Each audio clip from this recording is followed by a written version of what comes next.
Hi, welcome back to my channel. ನಾನು ಶಿಲ್ಪ. ಇವತ್ತು ಸಿಂಪಲ್ಲಾಗಿ ವೆಜಿಟೇಬಲ್ ಪಲಾವ್ ಹೇಗೆ ಮಾಡೋದು ಅಂತ ನೋಡೋಣ. ಅಫ್ಕೋರ್ಸ್ ಎಲ್ಲರಿಗೂ ಗೊತ್ತಿರುತ್ತೆ. ಆ್ಯಂಡ್ ಏನು ಅಂದರೆ ನನ್ನ ಚಾನಲ್ಲು ಈ ಥರದೊಂದು ರೆಸಿಪಿ ಇರಲಿ ಅಂತ ನಾನು ಶೇರ್ ಮಾಡ್ತಾಯಿದ್ದೀನಿ ಅಷ್ಟೇ. ನನ್ನ ಸ್ಟೈಲಲ್ಲಿ ನಾನು ಹೇಗೆ ಮಾಡ್ತೀನಿ ಅಂತ ತೋರಿಸೋಣ ಅಂತ ಶೇರ್ ಮಾಡ್ತಾಯಿದ್ದೀನಿ. ಒಬ್ರೊಬ್ರದ್ದು ಸ್ಟೈಲ್ ಒಂದೊಂದು ಥರ ಇರುತ್ತೆ, ಡಿಫ್ರೆಂಟಾಗಿರುತ್ತೆ. ಸೇಮ್ ಅಡುಗೆನ ಒಬ್ರೊಬ್ಬರು ಒಂದೊಂದು ಥರ ಮಾಡ್ತಾರೆ, ಒಬ್ರೊಬ್ರ ಅಡುಗೆನೂ ಒಂದೊಂದು ಥರ ಟೇಸ್ಟ್ ಇರುತ್ತೆ. ಅದಕ್ಕೆ ನನ್ನ ಚಾನಲ್ನಲ್ಲೂ ವೆಜಿಟೇಬಲ್ ಪಲಾವ್ ಇರಲಿ ಅಂತ ನಾನು ಅಪ್ಲೋಡ್ ಮಾಡ್ತಿದ್ದೀನಿ ಅಷ್ಟೇ. ಬೇರೆ ಏನು ರೀಸನ್ ಇಲ್ಲ, ಎಲ್ಲರಿಗೂ ಬರುತ್ತೆ ಅದು ಇದು ಅಂತಲ್ಲ. ನನ್ನ ಚಾನಲ್ನಲ್ಲೂ ಇರಲಿ ಅಂತ ನಾನು ಅಪ್ಲೋಡ್ ಮಾಡ್ತಾಯಿದ್ದೀನಿ. ನಾನು ಈರುಳ್ಳಿ ಕಟ್ ಮಾಡ್ಕೊಳ್ತಾ ಇದ್ದೀನಿ. ಈರುಳ್ಳಿ, ಟೊಮೊಟೊ, ಕ್ಯಾಪ್ಸಿಕಮ್ ಕಟ್ ಮಾಡ್ಕೊಳ್ತಾ ಇದ್ದೀನಿ. ಇನ್ನು ಮಿಕ್ಕಿರೋ ತರಕಾರಿನೆಲ್ಲ ನಾನು ನೈಟೇ ಕಟ್ ಮಾಡಿ ಇಟ್ಕೊಂಡಿದ್ದೀನಿ. ಯಾಕೆ ಅಂದರೆ ಬೆಳಗ್ಗೆ ಲೇಟ್ ಆಗಿಬಿಡುತ್ತೆ ಅಂತ. ತರಕಾರಿ ಈ ಥರ ವೆಜಿಟೇಬಲ್ ಪಲಾವ್ ಏನಾದರೂ ಮಾಡ್ತೀನಿ ಅಂದರೆ ನೈಟೇ ಕಟ್ ಮಾಡಿ ಇಟ್ಕೊಂಡ್ಬಿಡ್ತೀನಿ ನಾನು. ಈಸಿ ಆಗುತ್ತೆ, ನನ್ನ ಟೈಮ್ ಸೇವ್ ಆಗುತ್ತೆ ಅಂತ. ನೋಡಿ, ನಾನು ಕುಕ್ಕರಲ್ಲಿ ಮಾಡ್ತಾಯಿದ್ದೀನಿ ಆ್ಯಕ್ಚುಲಿ.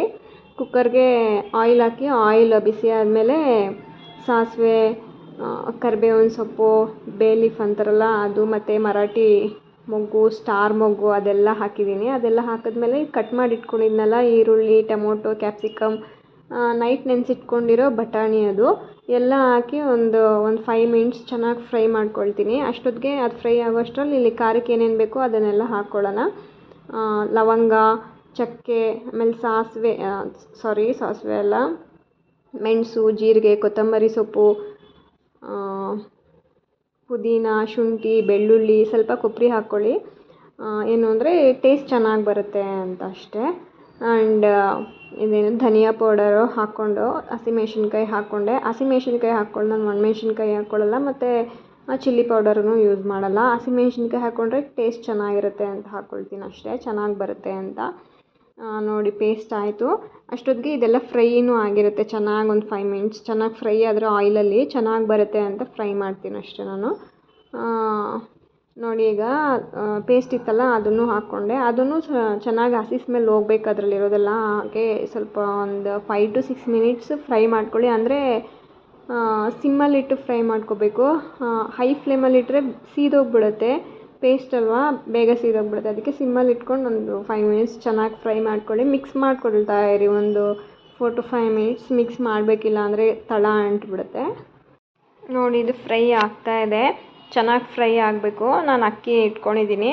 ಅಕ್ಕಿನೂ ತೊಳೆದ್ಬಿಟ್ಟು ಮತ್ತು ಇದರೊಳಗೆ ಹಾಕ್ಬಿಡ್ಬೇಕು. ಅಕ್ಕಿನೂ ಒಂದು 2 ಮಿನಿಟ್ಸ್ ಚೆನ್ನಾಗಿ ಫ್ರೈ ಮಾಡಬೇಕು ಈ ತರಕಾರಿ ಜೊತೆ. ಅಕ್ಕಿನೂ ಸ್ವಲ್ಪ ಆಯಿಲ್ ಫ್ರೈ ಆದರೆ ಅನ್ನ ಉದ್ರುದ್ರಾಗುತ್ತೆ ಅಂತ ಅಷ್ಟೇ, ಬೇರೆ ಏನು ರೀಸನ್ ಇಲ್ಲ, ಚೆನ್ನಾಗಾಗುತ್ತೆ. ನಾನು ಬಾಸ್ಮತಿ ರೈಸ್ ಎಲ್ಲ ಯೂಸ್ ಮಾಡಲ್ಲ, ಬರೀ ನಾರ್ಮಲ್ ರೈಸ್ ತಂದಿರ್ತೀವಲ್ಲ ಅದನ್ನಷ್ಟೇ, ಅದನ್ನು ಹಾಕಿ ನಾನು ಯಾವಾಗಲೂ ಪಲಾವ್ ಮಾಡೋದು. ಬಾಸ್ಮತಿ ರೈಸ್ ಅದು ಇದು ಅಂತೆಲ್ಲ ಏನೂ ಯೂಸ್ ಮಾಡೋಕ್ಕೋಗಲ್ಲ.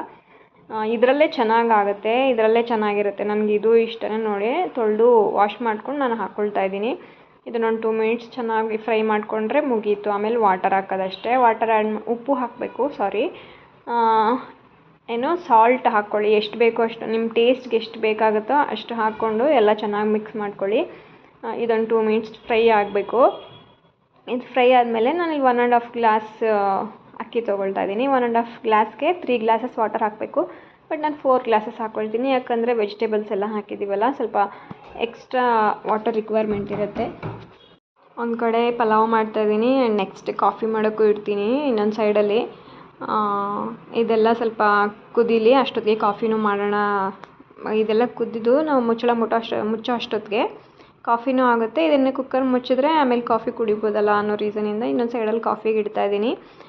ವಾಟರೆಲ್ಲ ಹಾಕ್ಕೊಂಡೆ, ಹೇಳಿದ್ನಲ್ಲ 4 ಗ್ಲಾಸಸ್ ಆಫ್ ವಾಟರ್ ಹಾಕ್ಕೊಳ್ತಾ ಇದ್ದೀನಿ. ಈ ನೀರು ಚೆನ್ನಾಗಿ ಕುದಿ ಬರಬೇಕು. ಕುದಿ ಬಂದ್ರೇ ಪಲಾವ್ ಚೆನ್ನಾಗಿ ಟೇಸ್ಟ್ ಇರೋದು, ಇಲ್ಲ ಅಂದರೆ ಪಲಾವ್ ಟೇಸ್ಟ್ ಬರೋಲ್ಲ, ಚೆನ್ನಾಗಿರಲ್ಲ, ಹಸಿ ಹಸಿ ಅನಿಸುತ್ತೆ. ಬೇಕಾದ್ರೆ ನೀವು ನೋಡಿ, ಅಬ್ಸರ್ವ್ ಮಾಡಿ ನೋಡಿ.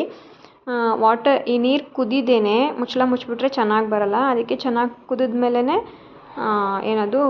ಕುಕ್ಕರ್ ಮುಚ್ಚಬೇಕು. ಈ ಸ್ಟೇಜಲ್ಲೇ ಉಪ್ಪು ಎಲ್ಲ ಚೆನ್ನಾಗಿ ನೋಡಿಕೊಂಡು ಮುಚ್ಕೋಬೇಕು. ಮತ್ತು ರೈಸ್ ರೆಡಿ ಆಗಿಬಿಟ್ರೆ ನಾವೇನು ಮಾಡೋಕ್ಕಾಗಲ್ಲ. ನೋಡಿ, ಕುಕ್ಕರ್ ಮುಚ್ಚಿದೆ. ಕುಕ್ಕರ್ ಮುಚ್ಚಿ ಒಂದು 3 ವಿಜಿಲ್ಸ್ ತೊಗೊಳ್ತೀನಿ ನಾನು. 3 ವಿಜಿಲ್ಸ್ ಆದಮೇಲೆ ನೋಡಿ, ಹೀಗಿದೆ ರೈಸು, ಚೆನ್ನಾಗಿದೆ ಅಲ್ವಾ. ಇದು ನನ್ನ ಸ್ಟೈಲಲ್ಲಿ ನಾನು ಯಾವಾಗಲೂ ಹೀಗೆ ಮಾಡೋದು. ನನ್ನ ಸ್ಟೈಲಲ್ಲಿ ನಾನು ತೋರಿಸ್ತಾ ಇದ್ದೀನಿ ಅಷ್ಟೇ. ನಿಮ್ಗೆ ಯಾರಿಗಾದರೂ ಇಷ್ಟ ಆದರೆ ಲೈಕ್ ಮಾಡಿ ಆ್ಯಂಡ್ ಕಮೆಂಟ್ ಮಾಡಿ. ನೀವು ಹೇಗೆ ಮಾಡ್ತೀರಿ, ಈ ಥರನೇನಾ ಮಾಡೋದು ನೀವೂ ಅಂತ ನನಗೆ ಕಮೆಂಟಲ್ಲಿ ಹೇಳಿ. ನೋಡಿ ಚೆನ್ನಾಗಿದೆ ಅಲ್ವಾ, ರೈಸ್ ಚೆನ್ನಾಗಾಗಿದೆ.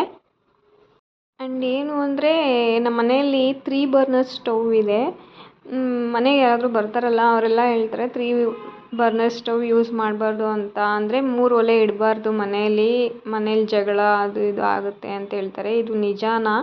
ನನಗೂ ಗೊತ್ತಿಲ್ಲ. ನಿಮ್ಗೆ ಯಾರಿಗಾದ್ರೂ ಗೊತ್ತಿದ್ದರೆ ಕಮೆಂಟಲ್ಲಿ ಹೇಳಿ ಪ್ಲೀಸ್. ಅದಕ್ಕೆ ಅಂತಲೇ ನಾನು ಸ್ಟವ್ ಆರ್ಡ್ರ್ ಮಾಡ್ಬೇಕು ಅಂದ್ಕೊಂಡಿದ್ದೀನಿ. 4 ಬರ್ನರ್ಸ್ ಬರುತ್ತಲ್ವಾ ಅದನ್ನು. ಎಕ್ಸಾಕ್ಟಾಗಿ ಗೊತ್ತಿಲ್ಲ ಅದು ನಿಜಾನೋ ಸುಳ್ಳೋ ಅಂತಲೂ ಗೊತ್ತಿಲ್ಲ. ಬಟ್ 3 ಬರ್ನರ್ಸ್ದು ಮನೇಲಿ ಇಡಬಾರ್ದಂತೆ. ನನಗೂ ಗೊತ್ತಿಲ್ಲ. ಅದಕ್ಕೆ 4 ಬರ್ನರ್ಸ್ದು ಇಡೋಣ. ಸುಮ್ಮನೆ ಯಾಕೆ ಇಡಬಾರ್ದು ಅಂತ ಹೇಳಿದ್ಮೇಲೆ ಸುಮ್ಮನೆ ನಾವು ಯಾಕೆ ರಿಸ್ಕ್ ಅಲ್ವಾ, ಅದಕ್ಕೆ ಹೊಸ ತೊಗೊಳ್ಳೋಣ ಅಂತ ಅಂದ್ಕೊಳ್ತಾ ಇದ್ದೀನಿ. ಬಟ್ ನನಗೆ ಬೇರೆ ಪ್ಲ್ಯಾನ್ ಇತ್ತು, ಈಗ ಬೇಡ ಅಂದ್ಕೊಂಡಿದ್ದೆ. ಬಟ್ ಹೋಗ್ಲಿ ತೊಗೊಳ್ಳೋಣ ಅಂತ ಅಂದ್ಕೊಳ್ತಾ ಇದ್ದೀನಿ. ನೋಡೋಣ ಏನಾಗುತ್ತೆ ಅಂತ. ಬ್ರೇಕ್ಫಾಸ್ಟ್ ಎಲ್ಲ ರೆಡಿ ಆಯಿತು, ನನ್ನ ಮಗಳಿಗೂ ಹಾಕ್ಕೊಟ್ಟೆ. ಈ ವಿಡಿಯೋ ನಿಮ್ಗೆ ಇಷ್ಟ ಆದರೆ ಪ್ಲೀಸ್ ಲೈಕ್ ಮಾಡಿ ಆ್ಯಂಡ್ ಸಬ್ಸ್ಕ್ರೈಬ್ ಮಾಡಿ. ಸಿಗೋಣ ನೆಕ್ಸ್ಟ್ ವಿಡಿಯೋದಲ್ಲಿ. ಬಾಯ್, ಟೇಕ್ ಕೇರ್.